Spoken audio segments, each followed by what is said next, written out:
Pamannya menatap Dojun dengan sorot mata tajam. Apa maksudmu dengan semua ini? Dojun menarik napas pelan sebelum menjawab. Isu kartu kredit itu sudah benar-benar memutus aliran dana kita. Asuransi jiwa, asuransi kebakaran, semuanya ikut tersendat. Bahkan aku sendiri sampai harus mencari pinjaman jangka pendek. Pamannya tidak langsung menanggapi. Saking terdesaknya, lanjut Dojun dengan nada datar, aku sampai berpikir untuk meminjam uang dari ayah. Kalimat itu membuat suasana di ruangan seketika membeku. Pamannya terdiam, menatap meja tanpa berkata apa-apa. Dalam hati, Dojun mengingat angka-angka yang terus menghantuinya. Tahun 1999, pinjaman tunai yang awalnya hanya 48 triliun won melonjak tajam menjadi 268 triliun won dalam waktu singkat. Begitu perusahaan kartu kredit menurunkan limit, 3 juta orang langsung jatuh ke status kredit macet. Efeknya merambat kemana-mana, tanpa ampun. Dojun kembali membuka suara. Premi asuransi yang biasanya masuk rutin tiap bulan sekarang hampir terhenti sepenuhnya. Kalau obligasi itu tidak dibereskan, bukan hanya kami yang bermasalah. Kita semua akan ikut celaka. Ia lalu mengeluarkan sebuah map dan meletakkannya di atas meja, mendorongnya perlahan ke arah pamannya. Tolong lihat ini. Wajahnya semakin mengeras. Semua rencana pendanaan anak perusahaan mengalami penyempitan likuiditas, lanjut Dojun. Seperti yang paman tahu, bisnis kita pada dasarnya adalah bisnis keuangan. Dan karena paman berada di kelompok industri berat, secara struktur keuangan, seharusnya kondisi paman lebih kuat dibanding kami. Pamannya menghela napas panjang, lalu mendongak. Jangan bicara seperti itu. Dana dari anak perusahaan lain juga ikut terkuras karena masalah kartu kredit ini. Kalau terus berlanjut, kami pun bisa bangkrut. Dalam hati, Dojun mendengus pelan. Biasanya ucapan seperti itu hanyalah keluhan yang dilebih-lebihkan. Tapi kali ini, nadanya berbeda. Lebih nyata, lebih berbahaya. Meski begitu, Dojun tetap tersenyum tipis. Bagaimanapun juga, mari kita tunggu dan perhatikan dulu. Pemerintah mungkin akan memberikan dana dukungan. Pamannya langsung menggeleng tegas. Tidak, itu tidak akan terjadi. Masalah ini justru meledak karena kebijakan pemerintah sebelumnya. Semua ini akibat gaya hidup bermewah-mewahan dengan kartu kredit. Tidak ada pemerintah yang cukup berani untuk menentang opini publik yang mengecam kelonggaran moral seperti ini. Dojun tersenyum kecil, hampir tak terlihat. Dalam hatinya, ia berpikir dingin. Sesuai dugaan, dia cukup pintar. Jika tiba waktunya, jatuh tempo obligasi akan ditunda sampai batas terakhir. Dan ketika situasi memaksa, menusuk dari belakang bukanlah pilihan yang akan mereka hindari. Dari caranya berbicara saja sudah jelas, pamannya telah bersiap menghadapi skenario terburuk sejak jauh-jauh hari. Dojun memecah keheningan dengan suara tenang. Bagaimana kalau meminjam uang dari luar saja? Pamannya langsung menoleh tajam. Dojun, kalau memang ada tempat yang mau meminjamkan uang dalam kondisi seperti ini, menurutmu aku akan datang ke sini dengan nada memohon kepada keponakanku sendiri. Ia mendengus. Bahkan Bang pun ikut goyah karena krisis kartu kredit. Dojun tidak terlihat gentar. Kalau begitu, bukankah masih ada paman besar? Pamannya, Jin Changi, menyipitkan mata. Paman besar, maksudmu kakakku? Benar, jawab Dojun singkat. Bukankah ada banyak penghisap kas seperti Soyang Elektronik, Soyang Finance, dan anak perusahaan lainnya? Bahkan ada rumor bahwa dana cadangan perusahaan sampai menumpuk, bingung mau dipakai untuk apa. Tatapan pamannya langsung berubah tajam, penuh tekanan. Dojun, kau ini pura-pura polos, atau memang sengaja ingin membuatku marah? Dojun menatap balik tanpa mundur.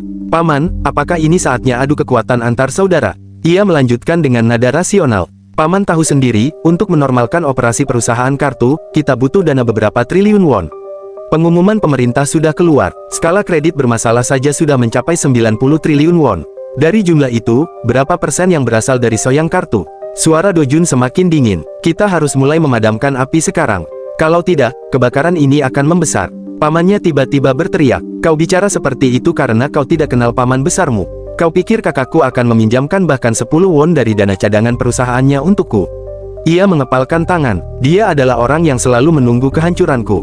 Dojun mengangguk pelan. Aku tahu betul. Karena itu, jangan meminta uang darinya. Pamannya tertegun. Apa? Paman harus mengancamnya? Lanjut Dojun datar. Agar dia meminjamkan uang itu.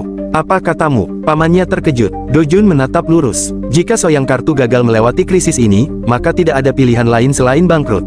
Pamannya menegang. Jangan-jangan kau? Benar, Dojun mengangguk ringan. Biarkan saja bangkrut. Pamannya membeku. Kalau perusahaan kartu bangkrut, lanjut Dojun, anak perusahaan inti Soyang Group, industri berat, konstruksi, yang selama ini meminjamkan dana ke Soyang kartu juga akan ikut terguncang. Ruangan kembali sunyi. Dalam hati, Dojun tersenyum tipis. Yang paling ditakutinya adalah dinilai sebagai adik yang gagal di mata kakaknya. Jika krisis ini merembet dan merusak grup, pandangan itu akan menjadi kenyataan. Dojun melanjutkan dengan tenang, seolah sedang menjelaskan laporan keuangan. Saham pengendali grup yang dimiliki dua paman, ditambah 10% milikku, komposisinya sangat rapuh. Jika saham salah satu bocor keluar, kendali akan langsung melemah. Ia berhenti sejenak. Untuk mencegah kebangkrutan Soyang Kartu, tidak ada cara lain selain menjual saham anak perusahaan inti industri berat dan konstruksi. Pamannya menatapnya dengan wajah keras. Dan bukan hanya sekadar ancaman, sambung Dojun. Paman harus menunjukkannya dengan tindakan. Sampai muncul pemikiran bahwa satu-satunya jalan memang dengan menjual saham. Pamannya tiba-tiba meledak marah. Kau gila, Dojun tetap tenang. Ini hanya sementara, tidak apa-apa. Ia melanjutkan tanpa emosi. Begitu layanan kartu kredit Soyang dihentikan, harga saham akan mulai jatuh. Dan bukan hanya saham kartu kredit. Dojun tersenyum tipis. Harga saham seluruh grup akan ikut jatuh. Disitulah ancamannya. Pamannya terdiam, benar-benar memahami makna di balik kata-kata itu. Dalam hati, Dojun bergumam. Yang ditakuti kedua paman itu bukan Soyang Kartu, tapi harga saham seluruh grup. Akhirnya pamannya berkata dengan suara berat, dan sekarang kau sama saja sepertiku, memberitahuku cara untuk menjerat leherku sendiri. Dojun tertawa kecil. Ah, benar juga, aku memang sedang menyarankan sesuatu yang bodoh. Pamannya mendecak. Jadi kau punya maksud lain. Sepertinya paman masih belum paham perbedaan kita, ujar Dojun lembut. Jika masa depan afiliasi keuanganku tidak jelas, aku bisa membereskannya tanpa ragu. Pamannya terkejut. Kalau aku benar-benar berniat melindungi perusahaan afiliasi, lanjut Dojun, apa aku akan menyerahkan perusahaan kartu kredit ke tangan paman? Nada suaranya berubah dingin. Aku menilai aset secara objektif. Sebelum perusahaan jatuh lebih dalam, kita hanya perlu memecahnya, dan menjualnya dengan harga tertinggi. Pamannya meledak. Dasar anak bajingan, beraninya kau menganggap remeh perusahaan yang diwariskan kakekmu. Ia menatap Dojun dengan marah. Kami bertahan di masa-masa tersulit untuk membangun Soyang Group. Kalau kita menjualnya hanya karena keadaan sulit, kalau kita menyerah hanya karena berat, apakah nama Soyang pantas bertahan sampai sekarang? Melihat pamannya yang masih diliputi amarah, Dojun justru berbicara dengan nada santai. Zaman sudah berubah, paman. Kita tidak bisa terus melindungi nama Soyang dengan cara-cara lama. Pamannya terkejut. Apa? Dojun berdiri perlahan, menatap lurus ke arah pamannya. Krisis kartu kredit ini tidak bisa dianggap enteng. Permintaan domestik sudah anjlok, dan sampai sekarang tidak ada tanda-tanda pemulihan. Ia melanjutkan dengan suara dingin. Dalam kondisi seperti ini, mempertahankan perusahaan afiliasi yang hanya menjerat leher sendiri tidak ada gunanya. Lebih baik kita singkirkan sekaligus. Saat ekonomi kembali normal, kita bisa mengambil alih lagi bagian yang benar-benar bernilai. Tatapan pamannya kembali membara. Kau kira perusahaan ini toko kelontong? Bentaknya. Dijual saat sulit, lalu dibeli lagi saat keadaan membaik. Dojun sama sekali tidak tersinggung. Bagiku, tidak ada bedanya. Ia mencondongkan badan sedikit ke depan. Walaupun merger dan akuisisi terlihat rumit dan megah, esensinya tetap sama, jual beli. Nada suaranya datar, hampir kejam. Misalnya, jika kita menjual asuransi jiwa Soyang yang sedang kesulitan, lalu nanti membeli perusahaan asuransi lain yang lebih sehat dan mengganti papan namanya, hasilnya bisa jauh lebih baik dari sekarang. Dojun menatap pamannya dengan tenang. Jangan salahkan pilihanku. Ini semua karena paman. Pamannya tersentak. Kalau saja paman membeli obligasi kami senilai 800 miliar won saat jatuh tempo, lanjut Dojun, tidak akan ada pembicaraan soal menjual atau memecah perusahaan. Nada Dojun berubah lebih tajam. Yang benar-benar menempatkan grup ini dalam bahaya adalah Soyang Kartu milik paman. Tanpa menunggu jawaban, Dojun berbalik dan melangkah pergi. Dalam hati, Dojun bergumam. Pikirannya pasti sedang kacau, karena kata-kata seperti ini hanya bisa keluar dariku, seseorang yang sudah tidak memiliki keterikatan emosional sedikit pun pada Soyang Group. Beberapa saat setelah pintu tertutup, Jin Changi perlahan duduk kembali di sofa. Ia menghembuskan napas panjang. Hah? Ia menatap langit-langit ruangan dengan ekspresi pahit. Aku tahu niat busuknya. Tangannya kembali mengepal. Tapi, haruskah aku berpura-pura tertipu? Atau, haruskah aku melakukan persis seperti yang dia inginkan? Pada malam harinya, berita utama disiarkan di televisi. Mulai hari ini, layanan penarikan tunai Soyang Kartu resmi dihentikan. Ini menjadi perusahaan kedua setelah K-Kartu yang sebelumnya lebih dulu menangguhkan layanan serupa. Pihak Soyang Kartu menyatakan telah berupaya semaksimal mungkin untuk memulihkan layanan secepatnya, namun hingga kini belum ada pengumuman resmi lanjutan. Layar televisi meredup. Di gedung pusat Soyang Group, Jin Changi mengakui pada Jin Dogi bahwa ia tak mampu menutup krisis keuangan, total kebutuhan dana menembus 1,3 triliun won. Ia hanya perlu 60 miliar sebelum malam untuk menormalkan layanan, tetapi kehabisan uang. Situasi makin rumit karena Dojun memegang jaminan saham industri berat dan konstruksi. Jika 800 miliar tak dibayar, Dojun akan menjual sahamnya dan keluar, membuka jalan fantasi menguasai Soyang.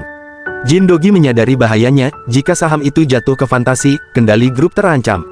Ia menawarkan 1,5 triliun won dengan syarat Jin Sangi menyerahkan saham jaminan tersebut. Jin Sangi menolak, kehilangan 7% berarti menutup peluangnya menjadi CEO. Ketegangan memuncak saat Jin Dogi mengancam akan bernegosiasi langsung dengan Do Jun tanpa sepengetahuan Jin Sangi. Jin Sangi lalu mengungkap langkah ekstrim, ia siap menjual seluruh sahamnya sendiri. Bukan karena menyerah, melainkan untuk mencegah siapapun, termasuk Jin Dogi, menduduki kursi CEO. Dengan melemahkan kendali atas anak perusahaan, Soyang akan terpecah tanpa pemimpin tunggal.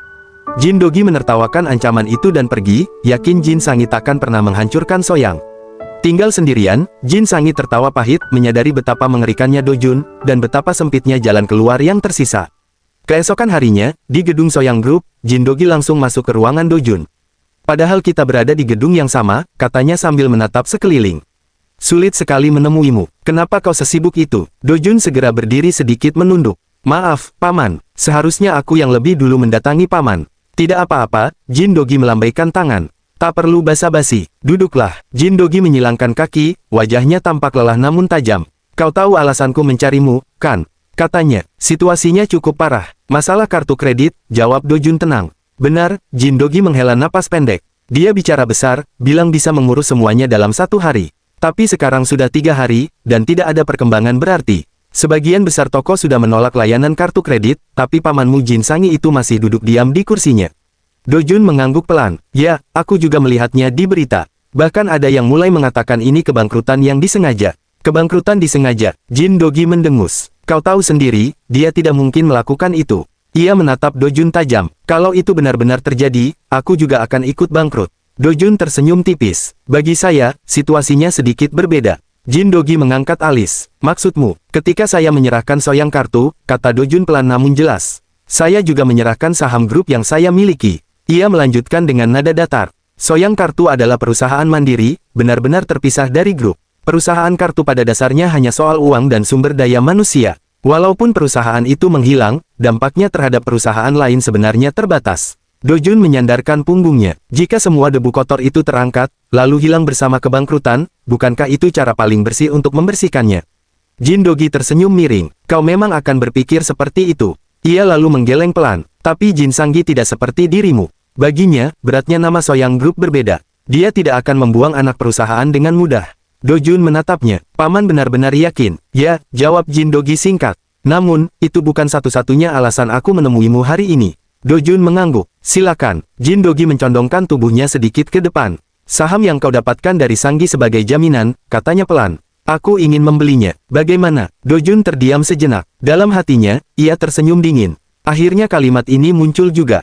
Do Jun terdiam sejenak, lalu membuka suara dengan tenang. Aku masih belum bisa mengatakan apapun, katanya. Batas akhir pembayaran masih 2 bulan lagi. Mungkin paman bisa menahan diri sedikit.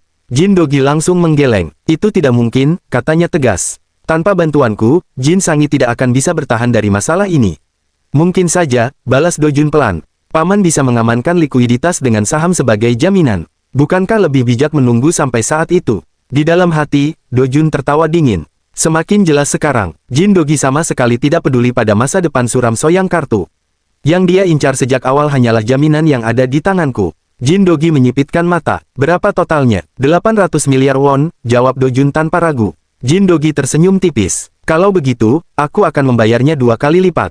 Ia berdiri perlahan, menatap Do Jun dari atas. Jual obligasi itu padaku. Dalam hati, Do Jun bergumam dingin. Dia sudah masuk perangkap, namun di wajahnya, tak terlihat sedikit pun perubahan emosi. Apa maksud paman? Tanya Do Jun, seolah benar-benar bingung. Jin Dogi menyilangkan kaki, lalu tersenyum tipis. Kau ahli di bidang ini, jadi pasti paham. Obligasi juga termasuk aset, properti keuangan. Artinya bisa diperjualbelikan, bukan? Ia melanjutkan dengan nada santai, namun penuh tekanan. Jika Jin Sangi berhasil melunasi kewajibannya, aku akan kehilangan 800 miliar won. Tapi jika tidak, aku mendapatkan jaminannya. Ini bisnis yang menguntungkan untukmu, bukan? Do Jun mengangguk pelan. Mungkin memang begitu. Tatapan Jin Dogi langsung menajam. Kalau begitu, kenapa kau ragu? Ia condong ke depan. Jangan-jangan, kau sedang mengumpulkan saham pengendali Soyang Group. Nada suaranya berubah dingin. Kau ingin menyingkirkan pamanmu dan duduk di kursi CEO Soyang. Di dalam hati, Do Jun tersenyum tipis. Bahkan di situasi seperti ini, dia masih mencoba mengonfirmasi niatku. Dengan nada ringan, Do Jun menggeleng. Mana mungkin, mengelola beberapa perusahaan saja sudah cukup membuatku kewalahan.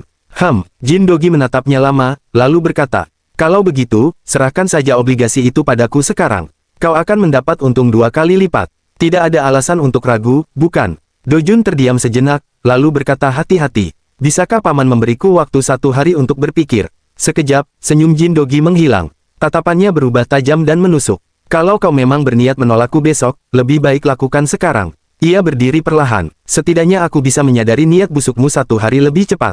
Dojun tetap duduk tenang. Dalam hatinya, ia bergumam, "Permusuhan yang bahkan tak lagi disembunyikan. Aku harus menghindarinya dengan sangat hati-hati." Dojun tertawa kecil, seolah mencairkan suasana. "Kenapa paman mengatakan hal yang begitu menakutkan?" Ujarnya santai, "Aku hanya perlu waktu untuk memeriksa syarat kontraknya, supaya bisa memberi jawaban yang tepat." Jin Dogi menyipitkan mata. "Benarkah? Kalau lebih dari sehari, aku akan menganggapmu punya niat lain." Dojun tersenyum tipis. "Itu tidak akan terjadi." Dalam hati, ia bergumam. Caranya menerjang seperti ini sangat mirip dengan kakek. Pada malam hari, Dojun bertemu dengan Direktur Pengawas Keuangan dan Direktur Kebijakan. Ia langsung menyampaikan inti pembicaraan mengenai krisis Soyang Kartu. Keduanya menilai situasi aneh karena Soyang sebenarnya hanya butuh suntikan dana relatif kecil, namun justru bersikap terlalu tenang, seolah menunggu campur tangan pemerintah. Dojun lalu mengajukan usulan mengejutkan, menghentikan operasional Soyang Kartu sepenuhnya. Kedua direktur terkejut, terutama karena langkah itu akan menjadikan Soyang Kartu perusahaan kartu kredit pertama yang bangkrut dan berpotensi mengguncang seluruh industri keuangan. Meski ditentang keras, Dojun menjelaskan bahwa justru kebangkrutan itu akan menjadi pesan paling keras bagi para konglomerat. Selama belum ada kejadian nyata, para pelaku bisnis besar tidak akan bergerak. Penangguhan Soyang Kartu akan memaksa mereka untuk bereaksi. Para direktur menyadari risikonya, kepanikan publik, penolakan kartu kredit lain, dan potensi pembekuan arus dana nasional. Namun Dojun menegaskan bahwa kekacauan itu sendiri adalah pesan politik dan ekonomi yang kuat, terutama bagi Soyang Group. Direktur Pengawas Keuangan akhirnya mengakui kekuatan rencana tersebut, tetapi mempertanyakan siapa yang mau mengambil alih perusahaan kartu kredit yang sudah bangkrut, apalagi dengan bayang-bayang kekuatan kakek Dojun di belakang layar. Menjawab keraguan itu, Dojun memanggil seseorang masuk ke ruangan. Muncullah Oh Se-yun, CEO Fantasi, sosok legendaris yang dikenal selalu muncul untuk menyelamatkan perusahaan bangkrut saat krisis ekonomi Korea. Kehadirannya mengubah suasana dan menegaskan bahwa Dojun sudah menyiapkan jalan keluar. Fantasi berniat mengakuisisi perusahaan kartu kredit, dengan Soyang Kartu sebagai target utama, demi memperbaiki pembiayaan kredit mobil HW Iskoilo yang terganggu akibat buruknya pengelolaan perusahaan kartu.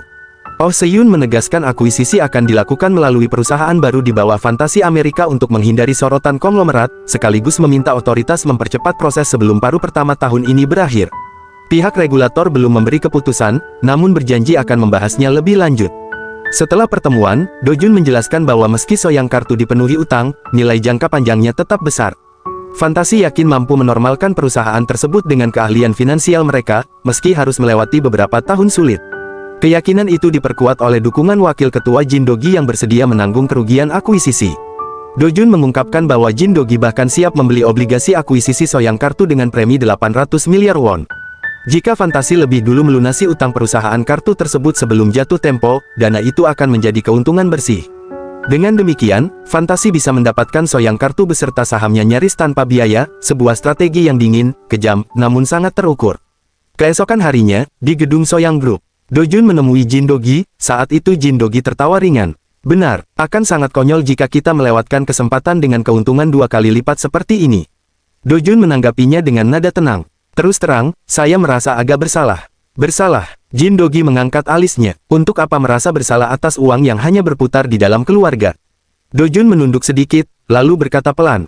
"Dalam pemahaman saya, seharusnya saya memberitahunya lebih dulu. Tapi, saya tidak sanggup." Jin Dogi tertawa kecil, seakan itu hal sepele. "Sudahlah, akan jauh lebih mudah bagiku untuk mengatakan langsung padanya daripada kau. Percakapan sulit itu biar aku yang menangani." Dojun mengangguk. "Baiklah, jangan khawatir," lanjut Jin Dogi sambil berdiri. "Yang lebih penting sekarang, mari kita siapkan kontraknya." "Kami sudah punya kontrak standar," jawab Dojun. "Saya akan menyiapkannya dan membawanya besok pagi untuk dikonfirmasi pengacara." "Untuk apa?" potong Jin Dogi sambil melambaikan tangan. "Langsung saja bawa, aku akan menandatanganinya dan mentransfer uangnya saat itu juga." Dojun sedikit tersenyum. "Baik, sampai jumpa besok." Setelah itu, Dojun keluar dari ruangan tersebut. Langkahnya tenang, tapi pikirannya tidak demikian. "Semuanya berjalan dengan baik sejauh ini," gumamnya dalam hati. "Tapi entah kenapa aku merasa gelisah." Ia mengingat pertemuannya dengan orang-orang dari Komisi Jasa Keuangan semalam. Kalau begitu, seharusnya pagi ini aku sudah menerima telepon dari kakek. Namun hingga saat itu, tak ada kabar apapun. Tak lama kemudian, Dojun akhirnya tiba di kediaman kakeknya. Begitu melihatnya, sang kakek menatap Dojun sambil tersenyum tipis. Kenapa datang terburu-buru? Takut aku akan ikut campur.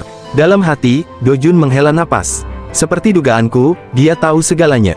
Kakek tidak apa-apa, tanya Dojun hati-hati. Tidak apa-apa, ulang sang kakek sambil menaikkan alis. Tentang apa? Dojun menunduk sedikit. Ini, noda bagi nama Soyang, bukan? Kakeknya terkekeh pelan. Lihat anak ini, kau yang membuat semua kekacauan itu, dan baru sekarang kau khawatir dengan apa yang kupikirkan. Maafkan aku, kata Dojun tulus. Semuanya berjalan terlalu cepat, aku bahkan tidak sempat memberitahu kakek lebih dulu. Sang kakek mengangkat cangkir kopi, menyeruputnya dengan tenang. Hal seperti ini memang harus dilakukan secepat kilat. Tidak apa, Dojun mengangkat kepalanya. Apakah ada yang menghubungi kakek? Pagi-pagi sekali, jawab kakeknya santai. Seseorang yang mengaku sekretaris senior urusan ekonomi dari Blue House menelepon. Katanya itu usulan dari Ketua Komisi Jasa Keuangan. Ia melirik Dojun sekilas. Dan namamu disebut beberapa kali. Mereka juga menyadari satu hal. Apa itu? Tanya Dojun. Bahwa ini bukan sekadar krisis keuangan, ujar kakeknya pelan. Ini pertarungan keluarga. Kakeknya meletakkan cangkir kopi di meja. Suaranya menjadi lebih berat. Tapi, Dojun, iya, kek, perusahaan kartu itu sudah hancur berkeping-keping, katanya menatap tajam. Apakah kau benar-benar yakin bisa menghidupkannya kembali? Dalam hati, Dojun berkata. Bahkan sekarang pun kakek masih tajam, tidak pernah melewatkan pertanyaan terpenting. Dojun menatap kakeknya lalu berkata pelan. Bagaimana kalau aku sendiri tidak yakin? Kakeknya tidak langsung menjawab. Ia menghela napas singkat sebelum berkata, kalau begitu, lepaskan saja. Aku sudah berkali-kali bilang, akhir dari dunia pinjaman uang hanya ada dua. Kau kehilangan segalanya dan hancur, atau meskipun kau untung, kau tidak akan pernah lolos dari cibiran orang. Dojun tersenyum tipis. Perusahaan ini memang sudah diambang kehancuran. Tapi aku tidak berniat sekadar menyelamatkannya. Aku akan membongkarnya, lalu membangunnya kembali. Aku akan membuatnya kuat lagi. Kakeknya langsung menimpali tanpa ragu. Tentu saja, Dojun tertegun. Maaf, maksud kakek. Sang kakek tersenyum tipis, sorot matanya tajam. Akan bodoh menjualnya saat harganya tinggi, lalu membelinya kembali ketika hampir bangkrut. Kau pasti punya visi yang lebih besar di balik semua ini, bukan? Benar, jawab Dojun mantap. Aku akan menjadikan bisnis kartu sebagai bagian penting dari sektor keuangan Soyang. Belum sempat Dojun melanjutkan, kakeknya mencibir ringan.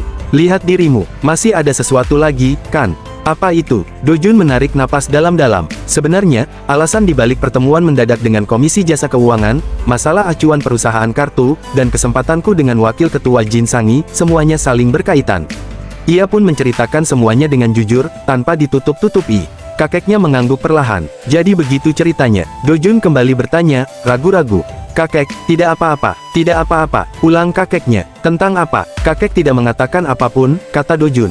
Sang kakek terdiam sejenak, lalu berkata dengan suara berat. Aku tidak bisa berkata-kata, memikirkan anakku sendiri, menjadi begitu bodoh karena dibutakan oleh keserakahan. Tidak begitu, kek, kata Dojun cepat. Kalau aku bisa mengamankan 7% saham untuk mengendalikan grup, aku pun tidak akan ragu mengorbankan uang sebanyak itu. Tatapan kakeknya mendadak menajam. Bukan itu maksudku, bodoh. Ia mengetuk meja pelan. Dengar baik-baik. Maksudku adalah, kenapa dia tidak berpikir sepertimu? Kakeknya menghela napas panjang. Dia seharusnya fokus pada Soyang Kartu, perusahaan yang mungkin bahkan tidak bisa diselamatkan, meskipun seluruh dana grup dicurahkan. Nada suaranya dipenuhi kekecewaan. Namun yang dilihat si bodoh itu, Jin Sangi, hanyalah saham. Dojun berbincang dengan kakeknya tentang masa depannya di Soyang Group. Kakeknya menekankan pentingnya fokus pada keahlian dan tujuan yang lebih besar daripada sekadar jabatan, sambil mengingatkan risiko keserakahan dan pengaruh negatif dari contoh buruk di sekitarnya. Ia juga menawarkan bantuan langsung untuk menangani masalah Soyang Kartu, tetapi Dojun memilih untuk mengurusnya sendiri, menyadari kesempatan sekaligus tanggung jawab yang terbuka baginya. Kakeknya kemudian mengatur pertemuan penting dengan Kepala Sekretaris Ekonomi, namun menegaskan bahwa Dojunlah yang harus menghadiri dan mengambil keputusan, memberi Dojun kendali penuh sekaligus pengalaman langsung menghadapi situasi kritis. Dojun menyadari kompleksitas politik internal dan eksternal yang harus ia hadapi, termasuk potensi perlawanan dari Wakil Ketua Jin Dogi dan jaringan penasihat ekonomi, namun ia tetap optimis bahwa menjadi yang pertama bertindak akan memberinya keuntungan strategis. Beberapa saat kemudian, pada sore hari, di sebuah gedung yang tenang, Dojun bertemu dengan Kepala Sekretaris Ekonomi. Maaf telah mengganggu waktu Anda, kata Dojun membuka pembicaraan. Kepala Sekretaris Ekonomi tersenyum tipis. Tidak masalah, Tuan Jin Dojun. Justru akan jauh lebih cepat jika berbicara langsung seperti ini. Ia merapikan kacamatanya. Sulit berdiskusi secara terbuka dan nyaman jika CEO Jin ada di sekitar. Anda lebih suka berbicara terus terang, bukan? Dojun mengangguk ringan. Diskusi memang akan selesai lebih cepat jika tidak ada yang disembunyikan. Saya juga tidak ingin orang sepenting Anda membuang waktu hanya untuk saya. Mereka pun duduk berhadapan. Dojun langsung membuka inti pembicaraan. Bagaimana pendapat Anda tentang kartu yang saya ajukan kali ini? Apakah kami punya peluang menang? Kepala Sekretaris Ekonomi tersenyum samar. Entahlah, tunjukkan dulu kartu tersembunyi Anda. Itu satu-satunya cara untuk memprediksi hasilnya. Dalam hati, Dojun bergumam. Katanya ingin bicara terus terang, tapi masih bermain seperti ini. Memang tipikal politisi. Dojun lalu berkata dengan tenang. Selain Soyang kartu, sudah ada perusahaan kartu kredit lain yang bangkrut. Ia menatap lawan bicaranya lurus. Tolong selamatkan satu lagi. Apa? Kepala Sekretaris Ekonomi sedikit terkejut. Tidak akan ada pendanaan publik dari pemerintah, lanjut Dojun. Jika Soyang kartu bangkrut, dua atau bahkan beberapa perusahaan kartu lain tidak akan mampu bertahan. Saya akan menyelamatkan salah satunya. Ia berhenti sejenak. Anda hanya perlu menunjukkannya pada saya. Kepala Sekretaris Ekonomi mengernyit. Sulit dipahami. Menanggung dua perusahaan kartu kredit yang hampir bangkrut sekaligus bukan hal ringan. Apa Anda yakin mampu? Dojun tersenyum tipis. Saya mengatakan ini karena saya bisa mengatasinya. Ia menambahkan dengan nada datar. Kekuatan finansial fantasi berada di luar imajinasi Anda. Bukankah lebih baik jika pendanaan dari Amerika masuk kali ini? Itu bisa menarik lebih banyak modal asing. Ia sedikit mencondongkan badan, menghidupkan kembali perusahaan Korea yang gagal bersaing dengan asing, bukankah itu narasi yang sangat bagus bagi pemerintahan? Kepala Sekretaris Ekonomi membenarkan kacamatanya. Kartu tersembunyi Anda, cukup kuat. Dojun tersenyum samar. Saya masih punya satu kartu lagi. Mau Anda lihat juga? Silakan. Bagaimana jika perusahaan kedua adalah Dayun Kartu? Ekspresi Kepala Sekretaris Ekonomi berubah. Maksudmu, Dayun Kartu? Mungkin hari ini atau besok mereka akan masuk masalah besar, jawab Dojun. Mereka nyaris tidak bisa bertahan. Karena Dayun Motor tidak lagi memberi dukungan, mereka sudah tidak punya sumber dana. Kepala Sekretaris Ekonomi menghela napas pelan. Soyang dan Dayun, kombinasi ini membuatku sedikit gugup. Dalam hati, Dojun bergumam. Wajar saja, ini kesempatan baginya untuk menunjukkan pada dunia, kekuatan dan otoritas rezim baru. Jika ini bisa membelah para konglomerat Korea menjadi dua kubu, itu tujuan yang terlalu bagus untuk dilewatkan. Dojun lalu berkata dengan nada tenang namun penuh keyakinan. Jika kami membantu sedikit dua perusahaan itu, perusahaan besar akan mengurus dirinya sendiri. Dan agar kejadian serupa tidak terulang, kami akan bergerak secepat mungkin untuk membersihkan hutan yang bermasalah dan mengembalikannya ke kondisi normal. Kepala Sekretaris Ekonomi menyandarkan tubuhnya ke kursi. Kedengarannya bagus, katanya pelan, tapi seperti yang sudah kukatakan, ini tetap membuatku gugup. Dalam hati, Dojun bergumam. Hanya ada satu alasan kenapa orang ini bersikap sepengecut ini. Ia lalu bertanya langsung, apakah Anda takut media akan membuat keributan? Kepala Sekretaris Ekonomi tidak menyangkal. Tentu saja, ini masih masa bulan madu pemerintahan kami. Kami hanya bisa bertindak terbatas. Jika pemerintah mulai memukul sponsor surat kabar, apakah mereka akan tinggal diam? Ia menghela napas. Mereka akan menggigit balik untuk melindungi sponsor besar. Soyang dan Dayun hanya butuh waktu singkat untuk mengubah honeymoon kami menjadi bitter moon. Itu tidak akan terjadi, potong Dojun tanpa ragu. Kepala Sekretaris Ekonomi menatapnya. Kenapa kau begitu yakin? Sponsor terbesar media adalah Soyang, bukan Dayun Group, jawab Dojun. Soyang Elektronik dan Dayun Motors, para CEO perusahaan itu sangat membenci CEO perusahaan kartu. Ia berhenti sejenak, lalu melanjutkan. Anda tahu alasannya, bukan? Kepala Sekretaris Ekonomi terdiam sesaat. Tidak semua media akan memuji Chong Wadae, lanjut Dojun, tapi mereka juga tidak akan menyerang secara membabi buta. Ia menatap lurus ke depan. Hansung Daily yang paling berisik sekalipun terhubung dengan Soyang Elektronik. Jangan khawatir, saya bisa mengakhiri itu hanya dengan satu kritik yang tepat. Kepala Sekretaris Ekonomi terdiam lama. Wajahnya menunjukkan ia sedang menimbang risiko dan keuntungan. Akhirnya, ia membuka suara lagi. Tapi, Tuan Jin Dojun, apa sebenarnya yang Anda dapatkan dari semua ini? Dojun tidak langsung menjawab. Kepala Sekretaris melanjutkan, saya tahu Anda punya hubungan erat dengan Fantasi Investment. Tapi meski begitu, saya tetap tidak mengerti kenapa Anda sampai memimpin upaya untuk menghancurkan perusahaan-perusahaan dalam keluarga Anda sendiri. Itu sudah saya sampaikan saat rapat dengan Ketua Komisi Jasa Keuangan, jawab Dojun singkat. Masalah keluarga yang rumit, tanya Kepala Sekretaris. Iya, begitu jawaban itu keluar, suasana langsung berubah. Kalau begitu, kata Kepala Sekretaris Ekonomi dengan nada tegas. Diskusi kita hari ini harus saya anggap tidak pernah terjadi. Dalam hati, Dojun terkejut. Kenapa dia tiba-tiba berbelok sejauh ini? Ini jelas bukan bisnis yang merugi. Saya tidak bisa menggunakan kekuatan Chong Wadai, tidak, maksud saya kekuatan pemerintah untuk menyelesaikan konflik keluarga, lanjut kepala sekretaris. Ia menatap Do Jun tajam. Jika Anda ingin pertemuan ini benar-benar berarti, Anda harus menjelaskan secara spesifik masalah keluarga Anda. Agar saya tidak merasa sedang dimanfaatkan. Dalam hati, Do Jun bergumam. Jadi pada akhirnya, dia tidak akan bergerak sebelum tahu niatku yang sebenarnya. Kalau begitu, aku harus memberi penjelasan yang lebih mendasar, sesuatu yang menggugah, bukan sekadar rencana besar untuk menguasai saham grup. Do Jun pun membuka mulut dengan tenang. Jika Anda, Pak Kepala Staf, menerima tawaran saya, mulai besok saya akan mulai membeli saham Soyang Kartu dan Dayun Kartu. Terutama Soyang Kartu, ia melanjutkan tanpa ragu, nilainya sekarang sudah jatuh di bawah harga nominal. Jadi, kalau nanti berhasil dipulihkan, keuntungan 10 kali lipat pun bukan hal yang mustahil. Kepala Staf Ekonomi tersenyum tipis. Wah, mengerikan juga adik angkatku ini. Dalam hati, Do Jun terdiam sejenak. Ah, benar juga, dia lulusan universitas yang sama denganku. Tapi kenapa tiba-tiba membawa-bawa soal alma mater? Kepala Staf Ekonomi lalu menatapnya lebih serius. Sebenarnya, seberapa besar yang ingin kamu kantongi? Ia mengulanginya sekali lagi, dengan nada berbeda. Seberapa besar? Dalam hati, Do Jun bergumam. Nada bicara dan caranya berubah. Dia sedang menguji batas. Modal yang saya miliki terlalu besar, jawab Do Jun jujur. Bahkan saya sendiri belum tahu akan mendapat sebanyak apa. Ia berhenti sejenak, lalu menambahkan dengan santai. Kalau Anda membutuhkan sesuatu, silakan bilang kapan saja, senior. Ah, tidak perlu, potong Kepala Staf Ekonomi cepat. Aku ini orang yang lurus. Tidak butuh uang untuk hal-hal aneh. Namun setelah itu, ia menyipitkan mata. Jin Do Jun, jangan berpura-pura polos seperti Presiden Cebol sungguhan. Do Jun tersenyum kecil. Presiden Cebol tidak akan membicarakan uang secara langsung seperti saya. Ia melanjutkan dengan nada ringan namun menusuk. Karena bahkan tanpa mengatakan apapun, sudah ada banyak orang di bawahnya yang akan mengurus semuanya. Sambil tetap tersenyum, Do Jun menambahkan, kalau seseorang seperti saya sampai membicarakan uang secara langsung, itu artinya saya sedang menunjukkan niat baik. Ia menatap lurus ke depan. Anggap saja seperti uang saku. Dan uang saku, tentu saja, diberikan tanpa mengharapkan imbalan apapun. Kepala Staf Ekonomi menatap Do Jun dengan serius. Jangan beri label pada uang. Besarnya uang itu sendiri sudah menjadi namanya. Kalau besar, disebut suap. Kalau kecil, disebut uang saku. Bukankah begitu? Do Jun mengangguk pelan, menenangkan diri. Ukuran itu relatif, tentu saja. Tapi saya tidak berniat berdebat soal itu.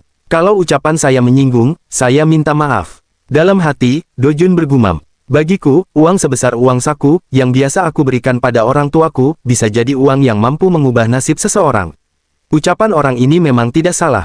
Kepala Staf Ekonomi tersenyum tipis. Aku tidak bermaksud meminta maaf darimu. Hanya ingin mengatakan bahwa sebaiknya kita sama-sama berhati-hati. Bagaimanapun, aku mengerti maksudmu. Do Jun menatapnya, mencoba membaca setiap gerakan dan intonasinya. Bolehkah saya menganggap itu sebagai jawaban yang positif? Kepala Staf Ekonomi menggeleng. Tidak, untuk saat ini, aku belum bisa mengatakan apapun dengan pasti.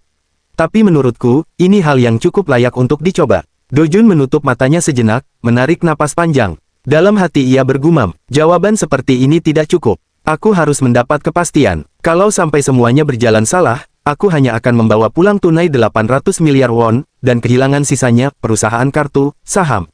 Aku tidak menyiapkan diri selama 3 tahun cuma demi uang beberapa ratus miliar won. Dengan nada tegas, Do Jun menatap lurus ke mata Kepala Staf Ekonomi. Pak Kepala Staf Ekonomi mengangguk, memberi kesempatan. Do Jun menegaskan kembali dengan tajam. Saya tidak datang ke sini hanya untuk mendengar jawaban seperti itu. Ini bukan sekadar sesuatu yang layak dicoba, tapi ini adalah rencana yang sangat baik. Untuk mewujudkannya, saya sudah menemui dan meyakinkan banyak pihak, mulai dari Komisi Keuangan sampai CEO Fantasy Investment, Oh Se-yoon. Bukankah ini krisis yang muncul tepat setelah pemerintahan ini dilantik? Saya sudah menciptakan kesempatan untuk menghadapi dan menembus krisis itu secara langsung. Selain itu, ini juga kesempatan untuk menunjukkan kekuatan pemerintahan. Do Jun menatap Kepala Staf Ekonomi lebih tajam lagi, nada suaranya mengandung tekad penuh. Tapi yang Anda katakan, hanya cukup layak untuk dicoba. Kepala Staf Ekonomi sedikit gugup, seolah menahan kekhawatiran. Itu, Do Jun menimpali dengan tenang, penuh strategi. Kalau begitu terus, bahkan pihak Fantasi pun pasti tidak akan senang. Menyerap perusahaan yang hampir bangkrut adalah bisnis dengan risiko besar. Sebelum Fantasi mengubah pikiran, bukankah pemerintah yang seharusnya bergerak lebih dulu? Kepala Staf Ekonomi menatap Do Jun dengan tenang. Tenanglah, Jin Do Jun, dengarkan aku dulu. Namun, Do Jun tetap berdiri tegak, menatap lurus ke mata Kepala Staf. Suaranya tegas dan dingin. Saya beri Anda waktu 1 jam. Kalau dalam waktu itu tidak ada jawaban pasti, kita anggap semua ini tidak pernah terjadi.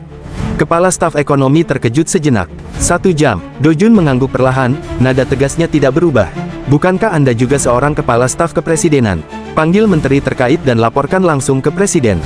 Saya rasa 1 jam itu sudah lebih dari cukup. Menunda lebih lama lagi hanya akan membuat saya meragukan daya dorong pemerintahan saat ini. Dan keraguan itu, akan menumbuhkan ketidakpercayaan bahwa masalah ini bisa diselesaikan dengan baik. Do Jun menatap kepala staf sekali lagi, tajam dan menantang, lalu menunduk sedikit. Kalau begitu, saya sendiri akan menganggap semua ini tidak pernah terjadi. Saya permisi. Dia pun berbalik dan melangkah pergi. Dalam hati, Do Jun bergumam sambil melangkah. Kalau mau memojokkan mereka, jangan beri sedikit pun celah. Beberapa saat kemudian, Do Jun langsung menuju kantor Oh Se-yun. Saat tiba, Oh Se-yun menyambutnya dengan santai. Waduh, agak ribut juga ya. Duduklah dulu. Kalau sampai urusan ini gagal, kau tetap akan dapat 800 miliar won. Jadi, kenapa harus tegang begitu? Kau tidak akan rugi sedikit pun. Dalam hati, Do Jun bergumam. Tentu, orang lain mungkin berpikir begitu. Tapi bagiku, ini soal 7% yang membawaku lebih dekat ke ruangan kakek. Sesuatu yang jauh lebih penting daripada sekadar 800 miliar won. Oh Se-yun menatapnya dan berkata, jangan khawatir. Untuk urusan kali ini, skenarionya bagus. Tidak ada yang menjadi antagonis dan tidak ada yang rugi. Kecuali kita. Do Jun mengerutkan kening. Kita. Oh, sahut Oh Se-yun, iya.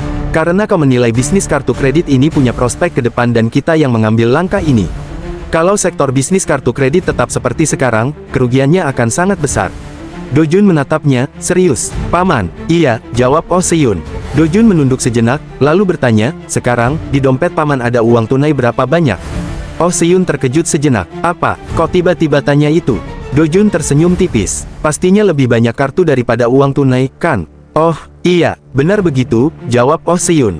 Do Jun menatapnya dalam-dalam. Kalau tidak termasuk cek yang paman bawa sebagai dana darurat, ya, cukup kartu saja, kan? Itulah inti dari prospek bisnis kartu kredit itu. Tiba-tiba, ponsel Do Jun berdering.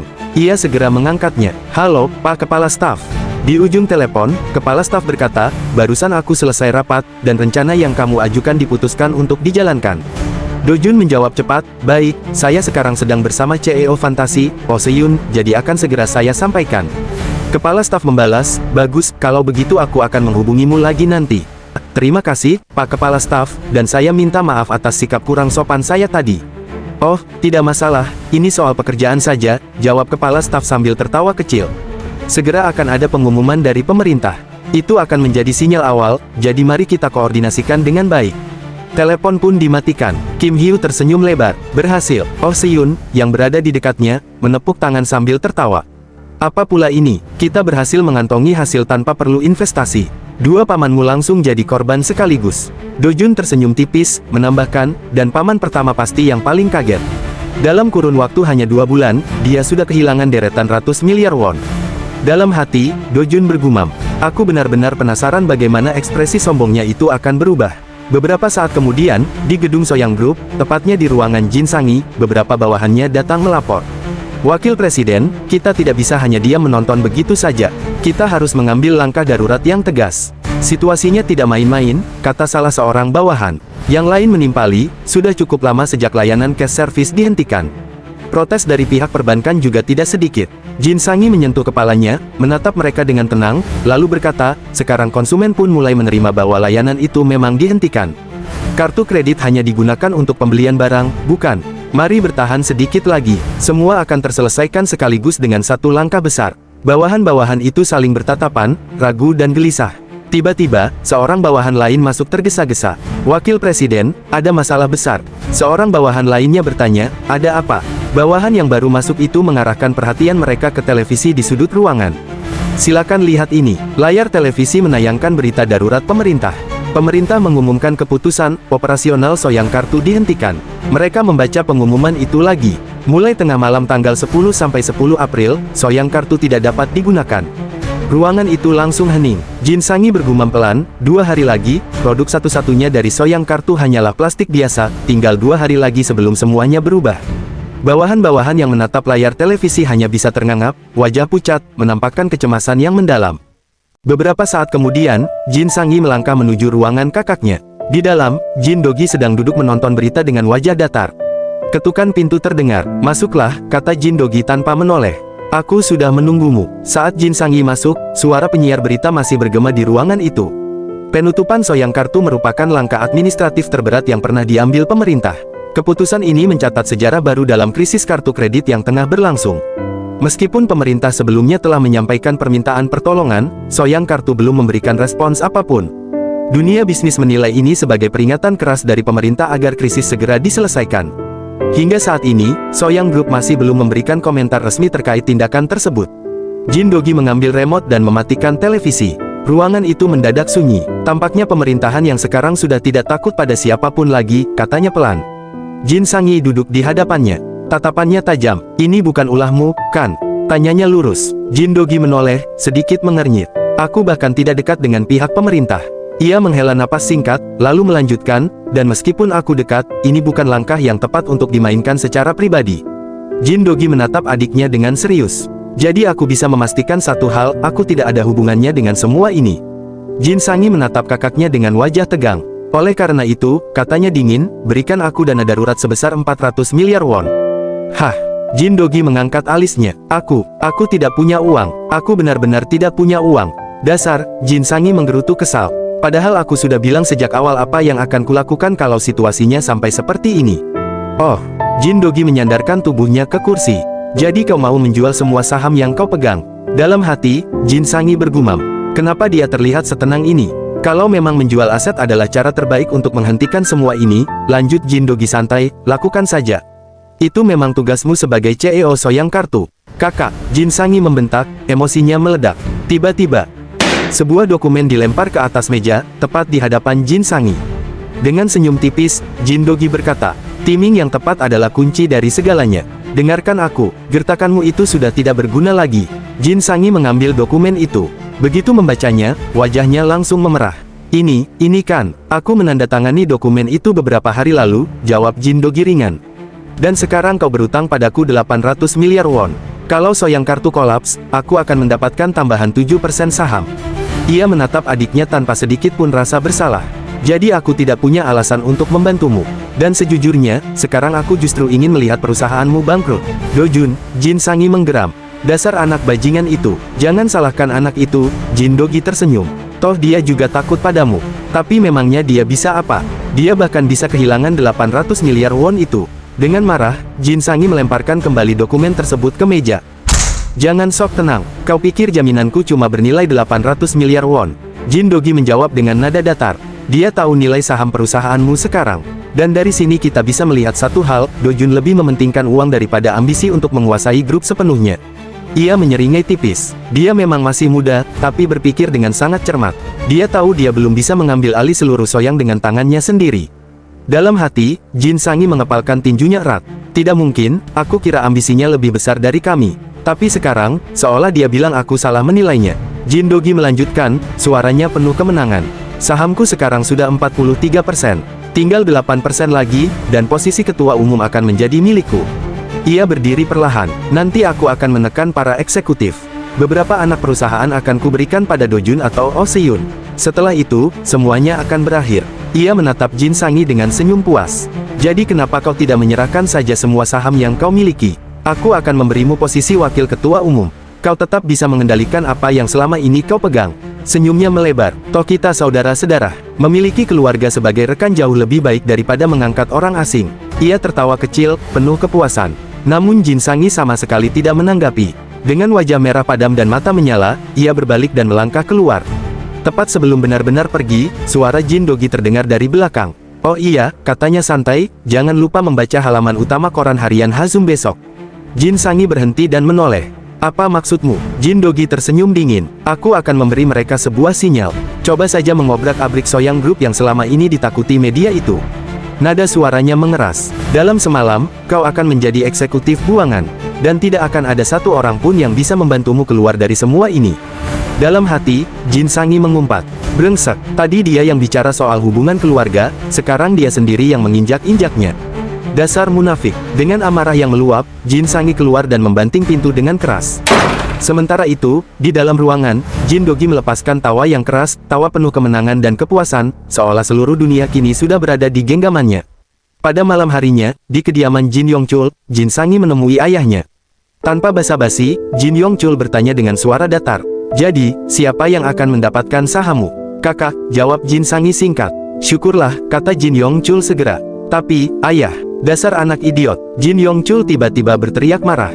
"Kau seharusnya bersyukur, setidaknya saham itu masih jatuh ke tangan keluarga kita. Coba bayangkan kalau saham Soyang Group itu jatuh ke tangan orang luar. Kau tahu akibatnya." Jin Sangi mengepalkan tangannya. "Aku masih punya waktu untuk mengambil semuanya kembali." "Waktu?" Jin Yongchul mendengus. "Jadi kau punya waktu, tapi tidak punya uang untuk melakukannya?" "Benar." Dengan nada kesal, Jin Yongchul berkata. "Lalu kenapa kau tidak berniat meminta uang dariku, kan?" Jin Sangi menunduk dalam-dalam. "Maafkan aku, ayah. Tapi, aku mohon, tolong bantu aku kali ini saja." "Aku tidak punya uang," jawab Jin Yongchul dingin. "Aku sudah bilang sejak dulu. Saat aku menjual sahamku sore itu, aku sudah kehilangan semuanya. Dan aku tidak ingin ikut campur lagi dalam urusan ini." Dalam hati, Jin Sangi bergumam pahit. Padahal ayah bahkan belum membagi warisannya. Kami semua tahu dia masih menyimpan aset triliunan won di luar negeri. Kalau saja dia mau mengambil sedikit saja, semua ini bisa selesai. "Ayah," kata Jin Sangi lagi, suaranya menahan emosi. "Aku tidak akan meminta uang. Tolong, hubungkan aku dengan pihak bank. Sekali saja." "Bang?" Jin Yongchul menatap tajam. "Untuk apa? Supaya kau bisa menguras semua uangku?" "Tidak," jawab Jin Sangi cepat. "Tolong atur sebuah pinjaman untukku." "Tidak bisa." Jin Yongchul kembali berteriak. "Hampir semua bank di Korea sekarang berada di ambang kematian. Pemerintah mengawasi setiap pergerakan mereka dengan ketat. Mana mungkin mereka berani memberi pinjaman ilegal?" Ia menambahkan dengan nada dingin. "Lagi pula, kau sekarang tidak punya jaminan yang layak." Jin Sangi hanya bisa menunduk. Kata-kata itu menghantamnya tanpa ampun. Beberapa saat kemudian, Jin Yongchul menarik napas dan kembali tenang. "Jin Sangi." "Iya, ayah. Kau belum pernah benar-benar merasakan kesulitan dan keterpurukan sepanjang hidupmu, bukan?" Jin Sangi mengangkat kepalanya. "Ayah, meskipun aku berjalan di jalan emas yang ayah bangun untukku, mana mungkin aku tidak pernah merasa terpuruk." Jin Yongchul menggeleng pelan. "Bukan itu maksudku. Yang ku maksud adalah situasi di mana kau merasa benar-benar hampir mati. Tidak ada jalan keluar sama sekali." Dalam hati, Jin Sangi menggigit bibirnya kuat-kuat. Itulah yang kurasakan sekarang. Kenapa dia malah menanyakan hal seperti itu? Jika kakaknya benar-benar menjadi ketua umum, Jin Sangi tahu persis apa yang akan terjadi. Ia akan disingkirkan dari kantor pusat Soyang Group, diusir secara perlahan, tanpa suara. Dan aku akan menghabiskan sisa hidupku sebagai orang mati, hidup di balik bayangan kekuasaan orang lain.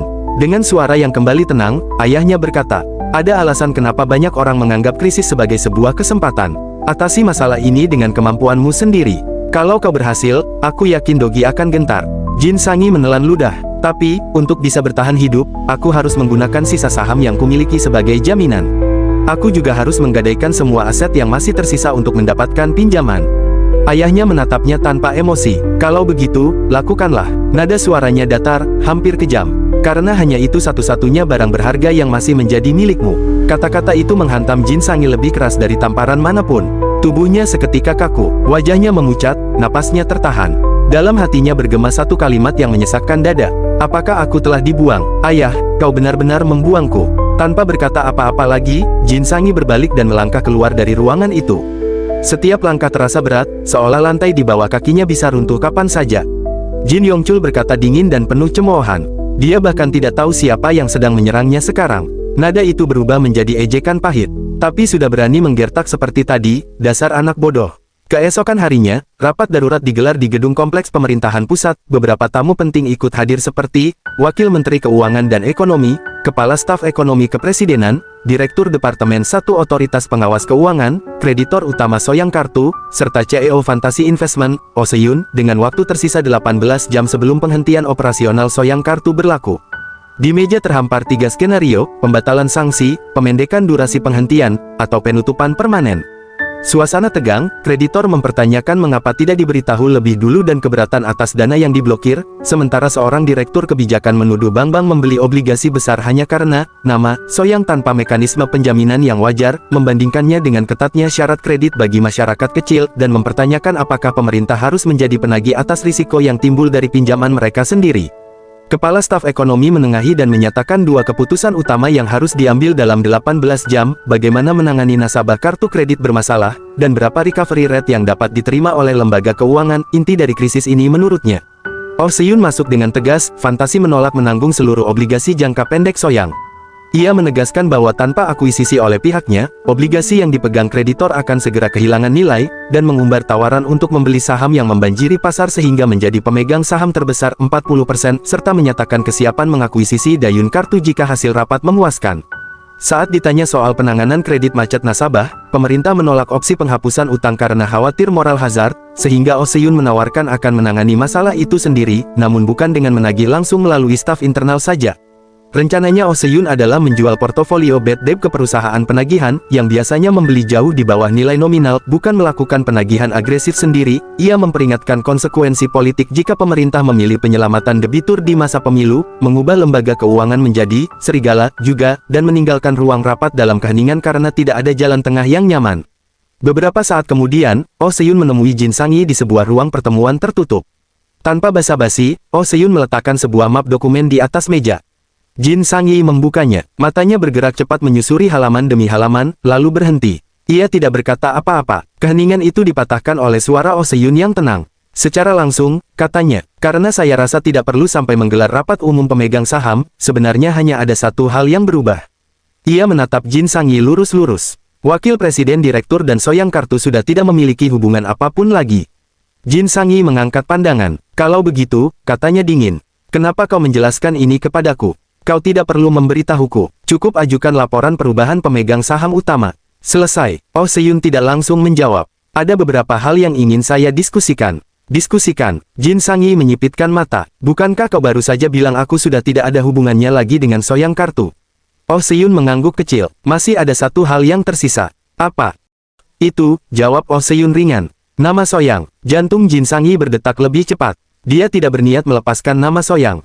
Kalau begitu, kata Jin Sang-yi perlahan, bukankah sebaiknya kita bicarakan langsung saja? Bicarakan soal apa? Tanya Oh Se-yun. Jin Sang-yi menatapnya tajam. Soal itu. Oh Se-yun tersenyum tipis. Seperti yang Anda ketahui, Fantasi Investment memegang sekitar 16% saham pengendali grup. Dan Soyang Kartu kini telah sepenuhnya terpisah dari grup sebagai entitas independen. Ia melanjutkan dengan nada datar. Jika pihak grup menyuruh kami keluar dari gedung pusat, kami harus berkemas dan pindah. Jika mereka melarang penggunaan nama Soyang, maka kami juga harus menggantinya. Jadi, Jin Sang-yi menyimpulkan, kau tidak ingin mengganti nama, dan juga tidak ingin pindah kantor. Benar, jawab Oh Se-yun tanpa ragu. Saya ingin tetap bertahan di sini. Ia menambahkan, para karyawan pasti takut pada perubahan. Jika nama Soyang tetap dipakai dan lokasi kantor tidak berubah, mereka akan merasa tenang. Oh Se-yun berhenti sejenak, lalu berkata pelan, bagi rakyat jelata, siapa rajanya tidak terlalu penting. Selama kehidupan mereka tidak berubah, siapapun pemegang saham pengendalinya, mereka tidak akan peduli. Jin Sang-yi menghela napas pendek. Kalau begitu, maksudmu, tidak akan ada perubahan pada jajaran manajemen. Saya tidak berniat melakukan perombakan besar-besaran, jawab Oh Se-yun. Tapi beberapa orang bodoh yang memandang enteng krisis kartu kredit kali ini, mereka tetap akan saya singkirkan. Jadi hanya pemegang saham pengendalinya saja yang berubah. Jin Sang-yi berpikir dalam hati. Lalu, katanya kemudian, apa sebenarnya maksudmu mengajakku berdiskusi? Oh Se-yun menatapnya lebih serius. Karena kejadian ini, 7% saham yang Anda miliki telah berpindah ke tangan kakak Anda, Wakil Presiden Direktur Jin Do-gi. Ia melanjutkan, basis dukungan Anda di dalam grup pasti sangat goyah. Saya berniat menopang Anda agar tidak terguncang. Jin Sang-yi terdiam sejenak. Kau maksud, Fantasi akan melindungiku dengan 16% saham itu? Oh Se-yun menggeleng, bukan 16%, sekarang menjadi 23%, lanjutnya. Saya akan mengambil kembali saham yang sebelumnya saya jadikan sebagai jaminan. Wajah Jin Sang-yi berubah. Aku sempat lupa, aku kehilangan perusahaan kartu kredit dan sahamnya sekaligus. Dulu aku punya 26%, Fantasi 23%, sekarang mereka sudah setara denganku. Dan jika Fantasi berpihak padanya, Wakil Presiden Direktur, Jin Sang-yi. Jin Sang-yi tersentak, tersadar dari lamunannya. Oh Se-yun berkata dengan tenang, saya bersedia membantu Anda mempertahankan posisi Anda saat ini. Ia tersenyum samar, jika kita bekerja sama, bukankah kita bisa mencegah Wakil Presiden Direktur Jin Do-gi menguasai dan mengguncang seluruh grup sesuka hatinya? Jin Sang-yi tersenyum kecil. CEO Oh Se-yun, katanya, terus terang saja, sebagai seorang eksekutif, kakakku itu tidak memenuhi syarat, bukan? Ia mencondongkan tubuh ke depan. Apakah kau tahu berapa banyak perusahaan yang hancur karena kebiasaan menutup-nutupi laporan? Jumlahnya sudah lewat 10. Oh Se-yun menjawab datar. Ucapan seperti itu tidak ada gunanya bagi saya. Ia menatap Jin Sang-yi tanpa emosi. Saya tidak peduli seberapa bodoh atau nekatnya Jin Do-gi di masa lalu. Saya hanya melihat kondisi saat ini. Lihat indikator kinerja sekarang, lanjutnya. Tidak ada satupun yang bisa Anda kritik. Soyang Elektronik mencetak keuntungan besar. Itu hanya karena kondisi pasar sedang bagus, potong Jin Sang-yi tegas. Bahkan kalau boneka yang duduk di kursi itu, hasilnya akan tetap sama. Oh Se-yun tersenyum tipis. Justru itu yang saya sukai. Ia menatap Jin Sang-yi lurus-lurus. Wakil Presiden Direktur Jin Do-gi yang seperti boneka. Mendengar itu, Jin Sang-yi terdiam. Ruangan kembali tenggelam dalam keheningan. Namun kini, arah angin kekuasaan telah berubah. Setelah itu, Oh Se-yun kembali angkat bicara dengan nada datar namun tegas. Aku ini pemegang saham, katanya. Aku selalu memilih stabilitas daripada risiko. Dividen yang pasti lebih berharga bagiku dibandingkan pertumbuhan yang belum tentu. Ia menatap Jin Sang-yi lurus-lurus. Karena itu, katakan sekarang. Anda menerima tawaran saya, atau tidak? Jin Sang-yi tidak langsung menjawab. Beberapa detik berlalu dalam keheningan, sebelum akhirnya ia berkata pelan namun mantap. Saya terima. Oh Se-yun segera berdiri, merapikan jasnya. Kalau begitu, segera beritahu pihak manajemen Soyang Kartu. Ia mengangguk singkat. Saya pamit. Saat Oh Se-yun berbalik hendak pergi, suara Jin Sang-yi menahannya. CEO Oh Se-yun. Oh Se-yun menoleh. Karena kita sudah bekerja sama, lanjut Jin Sang-yi. Aku ingin tahu satu hal. Apa itu? Apa posisi Do-jun di Fantasy Investment? Dia, sebenarnya siapa? Dalam hati, Jin Sang-yi bergumam. Aku bahkan tidak berani bertanya apakah dia pemegang saham utama. Oh Se-yun menatapnya sejenak, lalu menjawab santai. Do-jun, dia memang banyak berinvestasi. Sahamnya juga tidak sedikit. Ia mengangkat alis. Memangnya kenapa? Bukan begitu, jawab Jin Sang-yi cepat. Oh Se-yun tersenyum tipis. Kalau Anda mengkhawatirkannya, tenang saja. Tujuan kami berbeda. Jin Sang-yi menyipitkan mata. Berbeda bagaimana? Oh Se-yun menghela napas pelan. Sejujurnya, saya juga tidak terlalu yakin. Ia melangkah menuju pintu, lalu berhenti sejenak tanpa menoleh. Tapi yang jelas, ambisinya jauh lebih besar daripada sekadar menjadi ketua Soyang Group. Mendengar itu, mata Jin Sang-yi membelalak. Oh Se-yun pun pergi, meninggalkan ruangan itu dalam keheningan. Jin Sang-yi berdiri terpaku, tanpa suara. Lebih besar dari posisi ketua Soyang Group. Sekarang itu bukan prioritasku. Yang penting, aku lolos dari rencana kakakku untuk menyingkirkanku. Tatapannya mengeras. Dan sekarang, aku harus memanfaatkan kesempatan ini. Dengan Oh Se-yun di pihakku, aku bisa mengguncang seluruh Soyang Group. 2 bulan kemudian, di layar televisi, seorang penyiar berita berbicara dengan nada formal. Kasus Soyang Kartu yang sempat mengguncang dunia bisnis akhirnya berhasil diselesaikan. Menurut Menteri Keuangan, setelah rapat panjang antara pejabat pemerintah, lembaga keuangan, dan pihak Soyang Kartu, telah dicapai kesepakatan. Seluruh layanan Soyang Kartu yang sempat dihentikan selama lebih dari 2 bulan akan kembali aktif mulai tengah malam ini. Di sebuah ruangan kantor yang mewah, Jin Do-gi menyaksikan berita itu dengan wajah mengeras.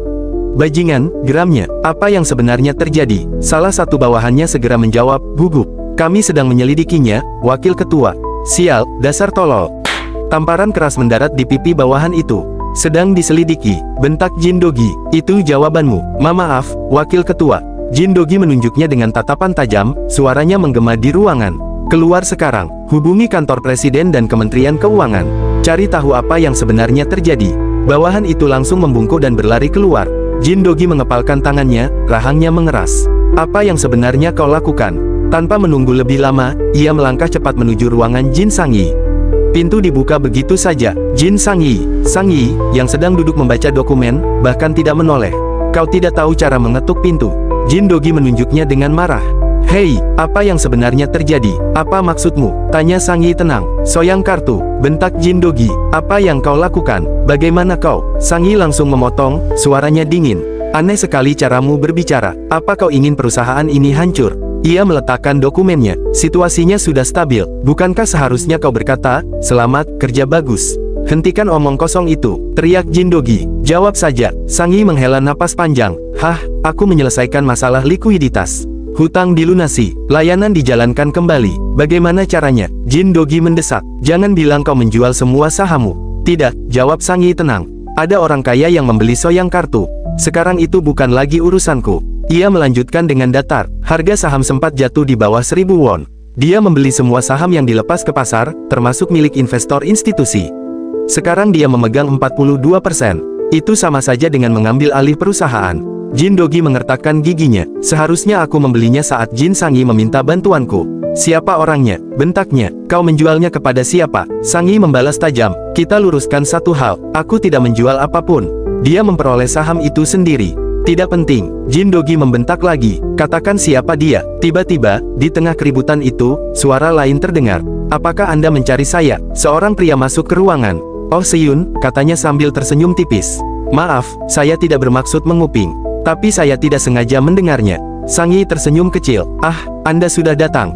Ia menambahkan santai. Dengan suara sekencang tadi, tentu saja Anda mendengarnya. Kami yang salah. Tatapan Jin Dogi mengeras. Jangan-jangan, kau, Oh Seyun sedikit membungkuk sopan. Saya Oh Seyun, perwakilan pemegang saham terbesar Soyang Kartu. Jin Dogi terdiam. Oh Seyun, pemilik barunya. Ini gawat. Dia tidak punya apapun yang bisa membuatnya mundur. Dan dia tidak takut pada Soyang. Sangi tersenyum semakin lebar. Saya ada urusan dengan Tuan Oh Seyun. Pembicaraan ini kita lanjutkan nanti. Jin Dogi tidak berkata apa-apa. Ia hanya berbalik dan keluar dari ruangan. Saat Jin Dogi melangkah pergi, Oh Seyun berkata dengan tenang. Benar, Wakil Ketua. Saya ingin mendiskusikan soal pembayaran. Apakah saya boleh menemui Anda setelah rapat dengan para eksekutif Soyang Kartu? Jin Dogi berhenti dan menoleh. Pembayaran apa? Oh Seyun menjawab santai. Seharusnya dicicil 3 kali, bukan? Tapi saya memilih untuk melunasinya sekaligus. Mata Jin Dogi membelalak. Saham yang kubeli sebagai jaminan hutang. Sangi menimpali sambil berdiri. Baik, kita bicarakan nanti. Ia menatap Oh Seyun. Sekarang mari kita temui para eksekutif. Mereka pasti sedang ketakutan, mengira posisi mereka akan dicopot. Beberapa jam kemudian, di dalam ruangan Jin Dogi. Jin Dogi duduk bersandar di kursinya, menatap pria di hadapannya dengan sorot mata dingin. Kau mengambil alih Soyang Kartu? Tanyanya langsung. Oh Seyun menjawab tanpa ragu.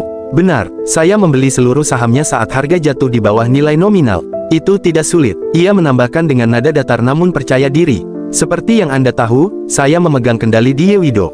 Jin Dogi menyipitkan mata. Tapi kenapa? Oh Seyun sedikit terkejut. Hah? Nada Jin Dogi berubah kesal. Kenapa menargetkan perusahaan kartu yang hampir bangkrut? Apa kau pikir mudah memperbaikinya? Ada 3 juta orang dengan kredit bermasalah. Mustahil dipulihkan. Oh Seyun tersenyum tipis. Benarkah? Ia menatap Jin Dogi dengan tenang. Menurut saya, jumlah orang yang tidak memiliki kredit bermasalah jauh lebih banyak. Wajah Jin Dogi memerah. Apa? Kau berencana menjual sesuatu yang bahkan tidak berguna? Ia mendengus.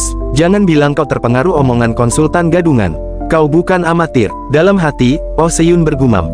Dia tidak salah. Masa depan industri kartu kredit memang suram, seperti langit yang dipenuhi awan hitam.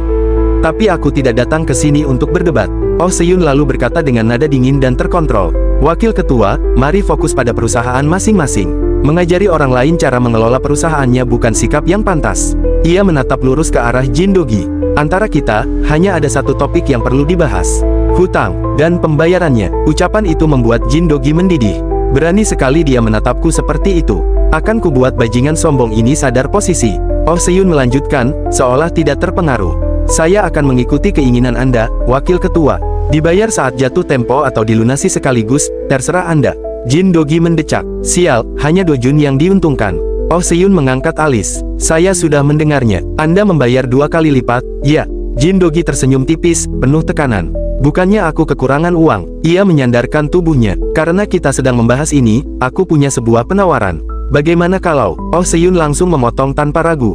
Saya tidak akan menjualnya kembali pada Anda. Jangan bahas masalah itu lagi. Ruangan mendadak sunyi. Rahang Jin Dogi mengeras. Giginya bergertak menahan amarah. Dalam hati, Jin Dogi bergumam. Berani-beraninya dia. Ruangan itu kembali sunyi. Beberapa detik berlalu, terasa jauh lebih lama dari seharusnya. Lalu Jin Dogi menarik napas, ekspresinya kembali tenang, tenang yang justru lebih berbahaya. Kalau begitu, katanya perlahan. Bagaimana jika aku ingin membelimu, bukan sahamnya? Oh Seyun langsung menoleh. Apa maksud Anda? Jin Dogi menatap lurus ke depan, suaranya tegas tanpa basa-basi. Aku tidak suka berbicara bertele-tele. Jadi akan kukatakan langsung. Fantasi saat ini menguasai 16% saham. Dan 7% saham yang dimiliki adikku, sudah pasti akan jatuh ke tanganmu. Ia menyipitkan mata. Totalnya 23%. Oh Seyun menjawab dengan nada datar, seolah itu tidak berarti apa-apa. Seperti yang Anda ketahui, filosofi saya adalah memisahkan kepemilikan dan manajemen dengan jelas. Saya tidak akan memberi arahan sedikit pun pada manajemen Soyang Group. Jadi Anda tidak perlu khawatir. Ia menambahkan santai. Sebagai gantinya, Anda bisa memberi mereka dividen atau bonus besar di akhir tahun. Jin Dogi mengangkat tangannya, menghentikan. Bukan itu maksudku. Ia mencondongkan tubuh sedikit ke depan. Saham yang kau miliki bukan saham biasa. Saham di tanganmu adalah saham pengendali Soyang Group. Oh Se-yun menanggapi tanpa berubah ekspresi. Semua saham dalam sebuah perusahaan pada dasarnya bisa mengendalikan perusahaan itu. Menurut saya, tidak ada perbedaan besar. Dalam hati, Jin Dogi mendidih. Bisa-bisanya dia bicara seperti itu, padahal dia tahu persis maksudku. Namun suaranya tetap tenang saat ia berkata, perbedaannya sangat besar. Aku akan memberimu 25% dari Soyang Group. Oh Se-yun refleks terkejut. 25%? Ya, lanjut Jin Dogi. Aku sedang membicarakan anak perusahaan. Aku akan menyerahkan anak perusahaan manapun yang kau inginkan. Nada suaranya rendah namun penuh tekanan. Aku tidak melakukan ini untuk pencitraan. Aku akan menyerahkannya secara harfiah. Termasuk hak personal, metode manajemen, hingga arah bisnis. Ia menatap Oh Se-yun tajam. Bagaimana? Oh Se-yun terdiam sejenak. Apakah Anda bersungguh-sungguh? Jin Dogi menjawab tanpa ragu sedikit pun. Aku tidak cukup luang untuk bercanda soal perusahaan. Oh Se-yun menatap Jin Dogi dengan tenang, lalu berkata, apakah Anda lupa bahwa saya ini ahli M&A?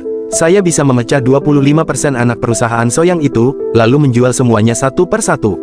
Dengan begitu, saya bahkan tidak perlu repot-repot mengelola manajemennya. Dalam hati, Jin Dogi bergumam. Bahkan kalau orang ini benar-benar menjual semua anak perusahaan, aku masih bisa membangunnya kembali. Tapi kesempatan untuk menjadi CEO tidak akan datang berkali-kali. Sudut bibir Jin Dogi terangkat sedikit. Aku tidak akan mengeluh tentang sesuatu yang sudah kuberikan. Entah kau membuangnya, menjualnya, atau mempretelinya sedikit demi sedikit, itu sepenuhnya terserah CEO Oh Se-yun. Oh Se-yun menanggapi dengan senyum tipis. Karena kalian saudara kandung, kalian benar-benar mirip. Hah? Jin Dogi mengerutkan kening. Mirip apanya? Oh Se-yun menjawab dengan nada santai. Tuan Jin Sangi juga memberiku tawaran yang sama. Jin Dogi membeku. Tawaran yang sama? Oh Se-yun mengangguk pelan. Cara kalian mengatakannya memang berbeda, tapi intinya sama. Ia menatap Jin Dogi lurus-lurus. Mari kita bekerja sama dan singkirkan saudaraku dari Soyang Group. Itulah makna sebenarnya dari tawaran kalian. Wajah Jin Dogi langsung memerah. Sanggi ingin mengusirku. Oh Se-yun tetap tenang. Walaupun dia tidak mengatakannya secara terang-terangan. Anda juga barusan tidak secara langsung mengatakan ingin mengusir saudara Anda, bukan? Jin Dogi terdiam sesaat, lalu bertanya dengan nada menekan. Lalu, apa jawabanmu padanya? Oh Se-yun menjawab tanpa ragu. Jawaban saya pada kalian berdua sama. Saya tidak tertarik. Cukup berikan saya dividen yang besar. Dalam hati, Jin Dogi mengepalkan tangannya. Sangat disayangkan dia menolak tawaran itu. Tapi setidaknya, dia tidak berpihak pada Sanggi. Dan yang terpenting, dia tidak berniat menyerangku. Perlahan, Jin Dogi membuka kepalan tangannya. Kalau begitu, katanya dingin. Tepati ucapanmu untuk tidak mencampuri urusan manajemen Soyang. Oh Se-yun tersenyum tipis. Tentu saja, saya paling menyukai Soyang Group, dalam kondisi seperti sekarang ini. Mendengar ucapan itu, Jin Dogi menyipitkan mata. Apa maksudmu dengan Soyang Group dalam kondisi seperti sekarang? Oh Se-yun menjawab tanpa ragu. Apa adanya, sama persis seperti yang saya katakan. Nada suara Jin Dogi menegang. Ucapanmu itu, apakah peringatan agar aku tidak mengganggu saudaraku? Oh Se-yun mengangkat alis tipis. Apakah Anda memang berniat mengganggu saudara Anda? Jin Dogi tersenyum miring. Tidak ada kerajaan yang memiliki dua tahta. Oh Se-yun menanggapi dengan tenang. Tidak ada raja di negara ini. Ini negara demokrasi, berdiri di atas keseimbangan dan sistem pengawasan. Jin Dogi mengebrak meja. Soyang bukan negara. Soyang adalah properti pribadi yang dibangun oleh ayahku. Oh Se-yun berdiri perlahan, sikapnya tetap tenang. Soyang adalah properti para pemegang saham, bukan milik pribadi siapapun. Ia menatap Jin Dogi lurus-lurus. Pokoknya, saya tidak berniat memulai debat panjang dengan Anda. Saya menginginkan Soyang Group dalam keadaan di mana kalian bersaudara bersaing di bidang masing-masing. Buang jauh-jauh niat Anda untuk mengusir Tuan Jin Sangi dari Soyang Group. Nada suaranya tetap datar, tapi tegas. Selama saya masih menjadi pemegang saham yang berpengaruh, saya tidak akan membiarkan itu terjadi. Mendengar itu, Jin Dogi bangkit berdiri dengan wajah memerah. Oi, CEO Oh Se-yun. Oh Se-yun menatapnya tajam, lalu berkata dengan suara rendah namun mengandung tekanan. Jika saya menguasai saham fantasi dan saham yang dijadikan jaminan, walaupun saya tidak bisa menunjuk CEO Soyang Group sesuka hati. Setidaknya, ia berhenti sejenak. Saya bisa menyeret seseorang untuk jatuh. Tatapan mereka saling mengunci. Oh Se-yun melanjutkan dengan dingin.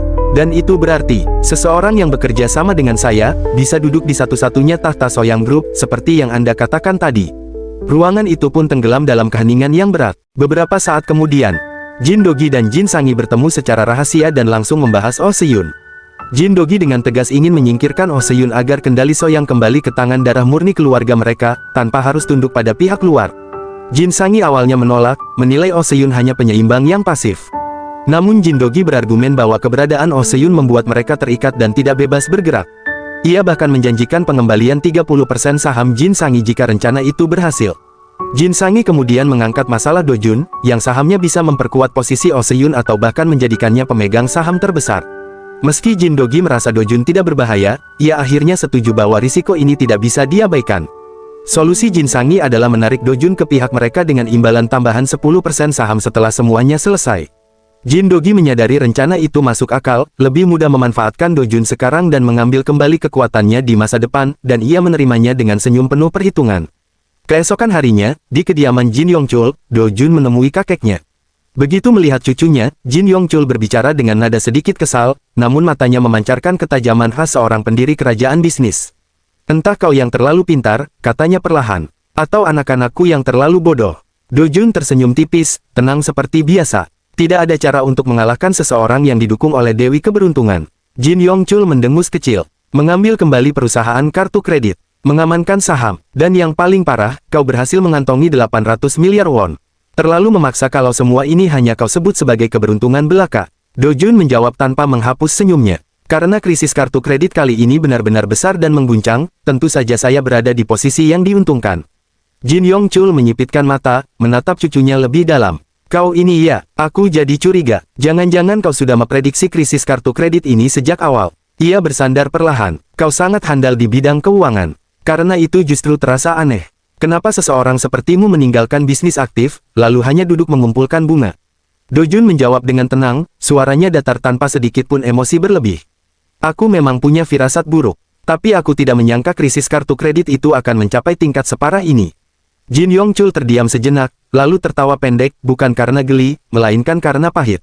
"Mungkin sebagian memang keberuntungan," katanya perlahan. "Namun selebihnya, itu hasil dari keserakahan." Ia mengetukkan jarinya ke meja. "Paman keduamu, yang menjalankan bisnis uang tunai tanpa melihat sekelilingnya.